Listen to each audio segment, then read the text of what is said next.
130년 전 조선의 힙스터들은 무엇을 읽었나? 모던 매거진 조선의 힙스터 아카이브 특별전. 여러분, 혹시 이런 생각 해보신 적 있으세요? 130년 전 조선 사람들은 과연 뭘 보면서 어떤 생각을 했을까? 오늘은 정말 흥미로운 이야기 하나 가져왔습니다.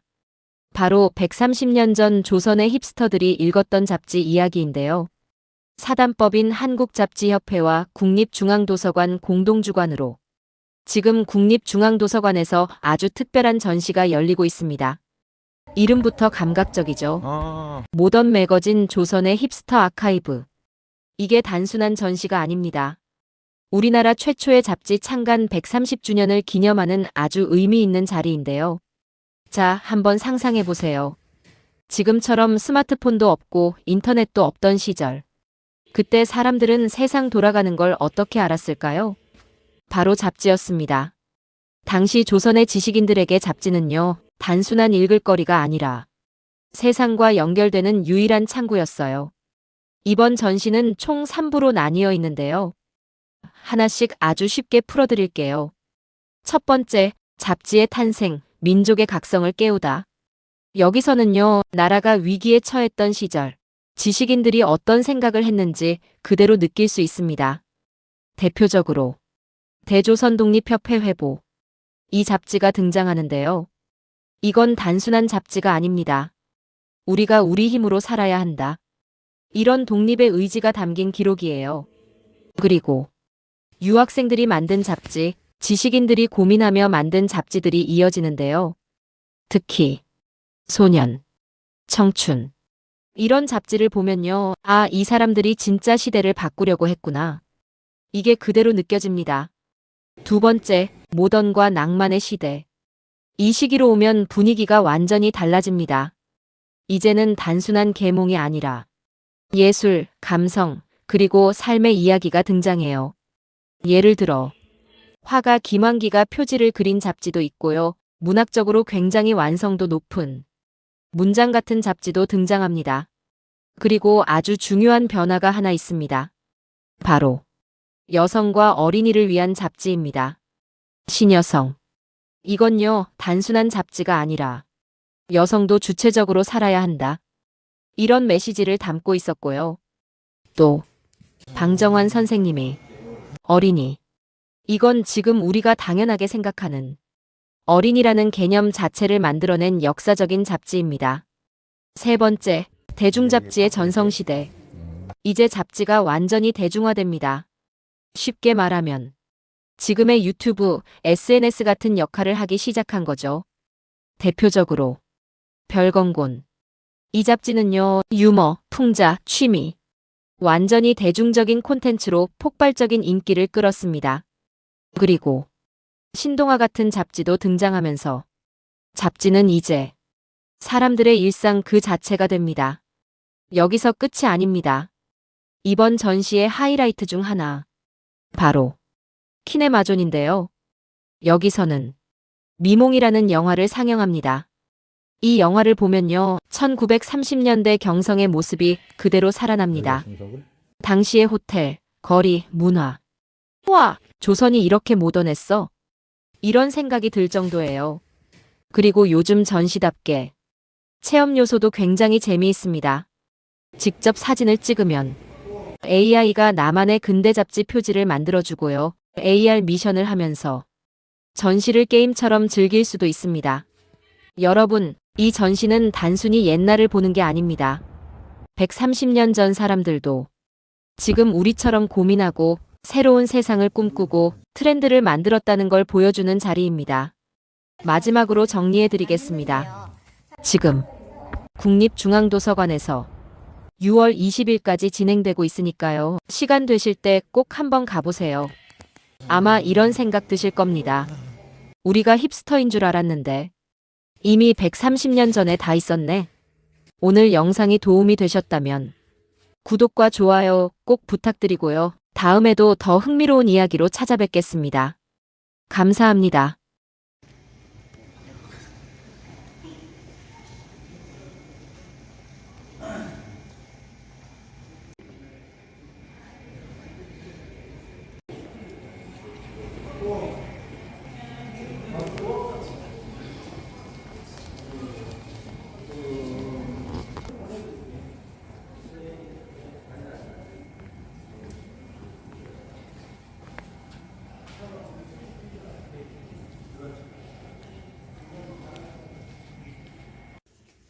그걸로 해가지고 이런 거죠. 참 이때는 잡지 많이 읽던 시절이야. 예. 보시는 잡지는 잡지협회 소장 자료이고요. 1896년에 독립협회 기관지로 창간된 대조선 독립협회 회보입니다. 우리나라에서 발행된 최초의 잡지로 평가받고 있고, 특히 여기 잡지 표지에서 좀 중요한 게 한글로 쓰여져 있다는 점, 그리고 띄어쓰기를 세 번이나 한 점인데요. 그러니까 우리의 말과 글로 잡지를 발간하겠다라는 국문 정신을 잡지 표지에 드러난 기획이라고 보시면 되겠습니다. 사실은 대조선 독립협회 회보보다 몇 달 앞서서 나온 게 동경에서 나온 친목회 회보이고요. 그런데 이것은 아무래도 일본에서 발행되었다는 점, 그리고 또 일본인의 어떤 자금이 바탕으로 돼서 발간됐다는 점에서 최초의 잡지는 대조선 독립협회 회보라는 타이틀을 갖게 되었습니다.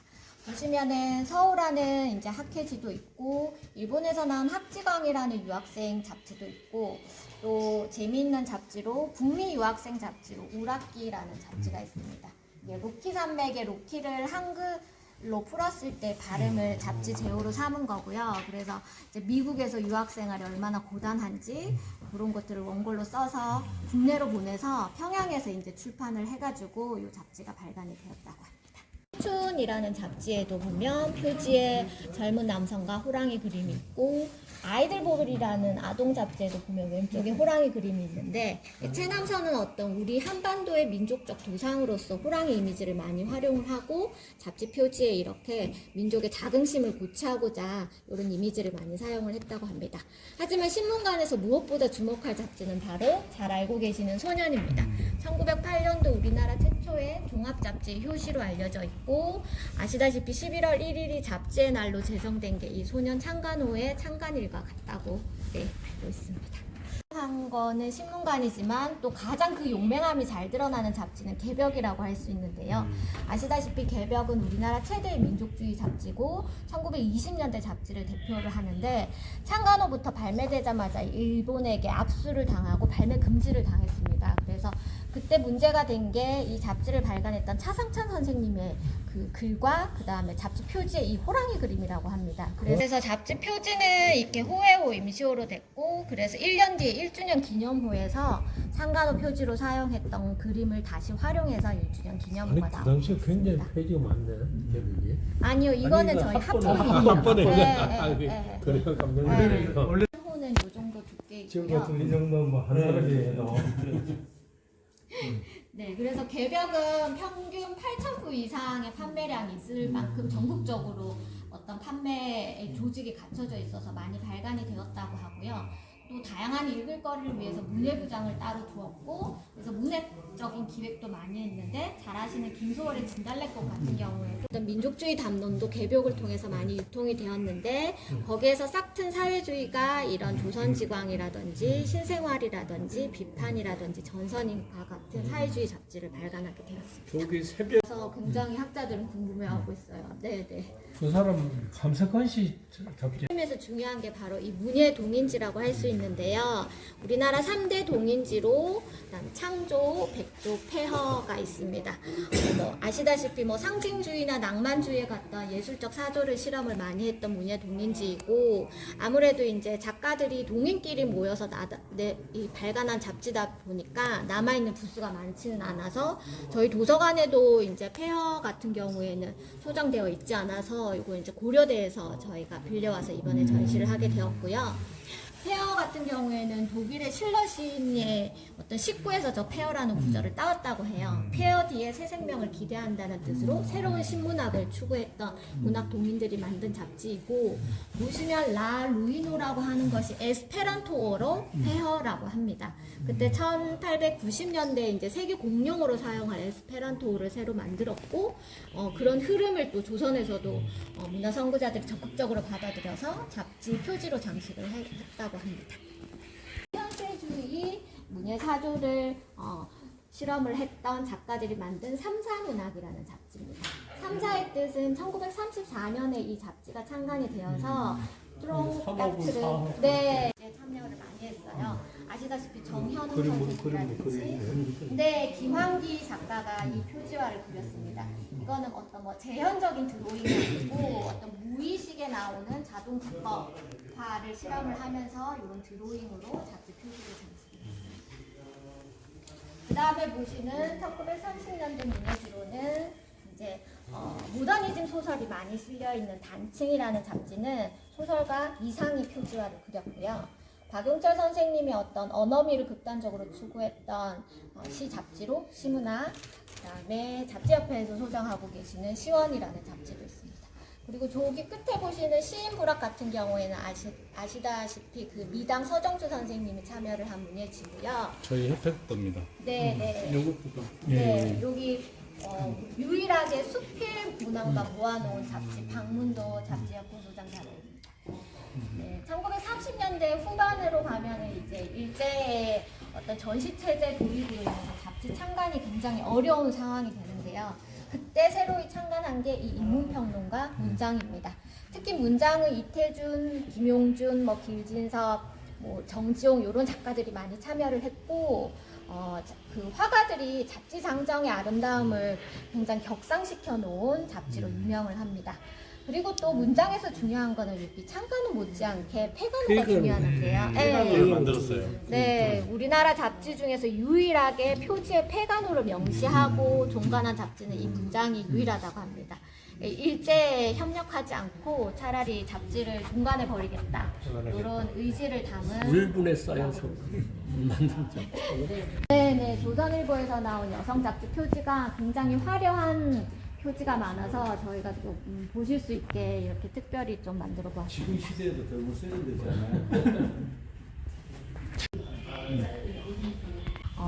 한글로 만든 경우가 많았고요. 우리의 가정도 그렇고 또 일본에서 유학하던 신여성들이 만든 잡지로 여자시론이나 신여자 같은 것들이 있습니다. 그래서 아시는 화가 나혜석 같은 경우도 이 신여자에 참여를 했고요.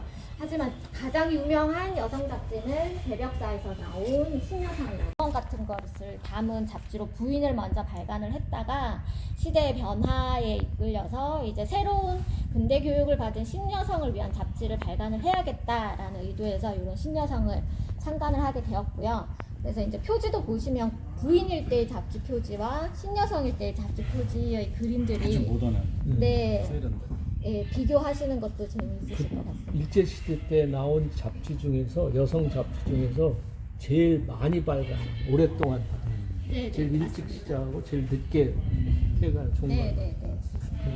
그래서 전국의 독자들이 많이 이거는 네, 개백사에서 나온 건가요? 네 이것도 네, 개벽사에서 개벽사에서. 나왔습니다. 모바일보만 해도 31년, 32년 이때 네, 시작하고. 정확하게 기억하고 있습니다. 여기 여기 조선일보사에서 나온 여성 잡지고요. 여성의 편집장이 당시 유명했던 시인 백석이었던 맞아요. 거예요. 그래서 이제 백석 시인이 여기 백석 사진 좀. 네, 백석 시인이 지은 유명한 시 나와 나타샤와 흰 당나귀도 네. 여성 상권 3호에 수록되어 있습니다. 여기 이제 요거는 동아일보사에서 발간했던 여성 잡지 신가정입니다. 제목이 아무래도 신가정이다 보니까는 조금은 어떤 가정에서의 교육, 여성에서의 역할 뭐 이런 것들을 조금 더 내용에 주목을 했다고 합니다. 네, 그 다음에 이제 아동생 20년대 방정화 선생님이 이제 어린이날을 제정을 하고 전국에서 이제 어린이를 단순히 이제 작은 사람일 뿐만 아니라 새로운 인격체로서 존중을 해야 된다라는 사상을 널리 퍼뜨리면서 이 잡지도 창간을 하게 되었는데요. 그래서 굉장히 오랫동안 통건 122호를 발간을 했고, 그래서 어린이 이 125호가 아직도 결호가 있어서 조금씩 개인 소장자 누군가가 갖고 계셔서 또 발견이 되기도 하고, 예, 전호가 아직 완벽하게 다 저희가 알고 있지는 않은 상황이고요. 근데 여기에서 이제 독자 투고란이 있었는데, 그래서 잘 아시는 뭐 윤석중이라든지 강소천이라든지 이런 아동문학가들이 이 어린이 독자 투고란을 통해서 등단을 하고 소녀문사 출신이라고 합니다. 그리고 도서관에 소장된 이 어린이 잡지는 실제로 윤석중 선생님이 직접 그 시절에 읽으신 거고, 그것을 이제 사후에 자제분께서 저희 도서관에 기증을 해주셔서 이번 전시에 좀 많이 전시를 하게 되었습니다.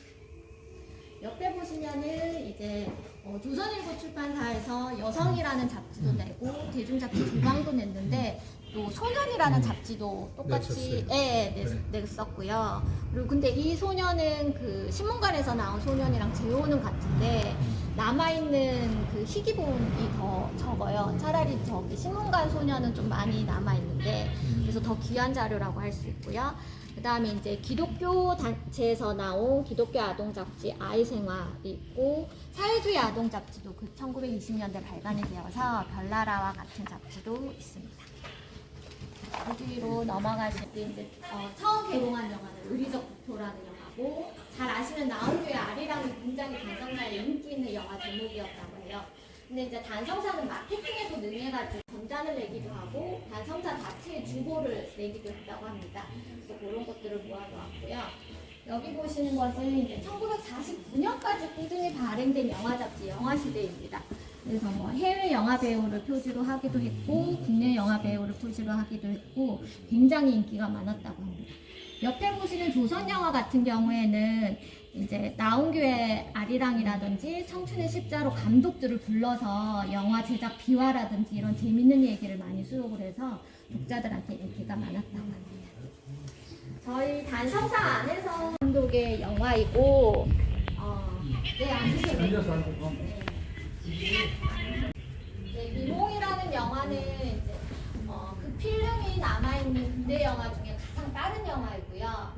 한국영상원에서 이 필름을 발굴을 해서 리마스터링을 해서 지금 저희가 조금 더 화질을 깨끗하게 해서 볼 수 있게 한 것이고요. 이 내용은 주인공 예순이 가정을 돌보지 않고 좀 방탕한 삶을 살고 있는데 그래서 이제 뭐 밖에 나가서 이제 놀기도 좋아하고 이렇게 하다가 가정을 돌보지 않는 대가를 받은 건지 그 딸이 차에 치여서 죽게 돼요. 그 상황을 자기가 또 목격을 하게 되고 그래서 이제 자살로 생을 마감한다는 어떤 비극적인 여성의 삶을 다룬 영화인데 이 영화가 문화사적으로 조금 중요한 이유는 보시다시피 당시의 카페라든지 술집 모습 그리고 조선 철도 호텔 모습 그다음에 저런 기린 맥주라든지 당시의 군대 생활상들을 엿볼 수 있는 자료들이 굉장히 풍부하게 남아있어서 근데 유성 영화예요? 네, 유성 영화예요. 네. 유성 영화 중에 가장 오래된 기록이에요. 대중잡지로 이제 시작된 게 별공건이라는 잡지인데요. 여기 보시면은 남녀 모습이 저희 메인 포스터로 활용한 건데 별공건 8권 8호 표지이고 오른쪽에 보시면은 모던 그래서 근대에 있었던 여러 문화적인 장소들을 여기 그림으로 그려놓은 거거든요. 호텔도 있고 카페도 있고 여기 보시면 냉면집도 있고요. 바도 있고 여기 저기 밑에 보면 여기 오른쪽에 담배 가게도 있고 이렇게 새로운 근대 신문물들을 이렇게 잡지 표지로 그려놓은 근데 전부 재미있는 다방인데 잡지. 어떻게 카페로 돼 있지? 여기 카페 호텔 이렇게 돼 있는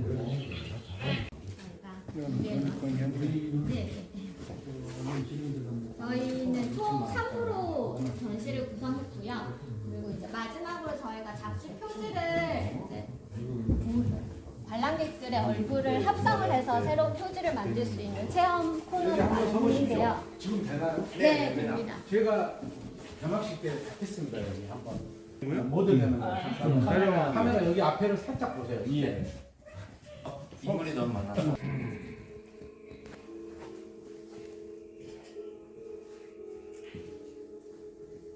그거? 아니요. 아까 한번 멈춰놔서 다시 한번. 왜냐면 정확한 시간을 보여주겠다.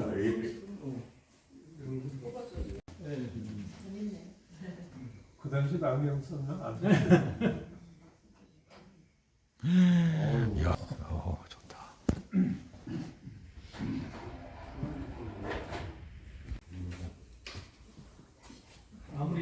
잘 개막을 했고요. 앞으로도 네, 많이 들려주세요. 감사합니다.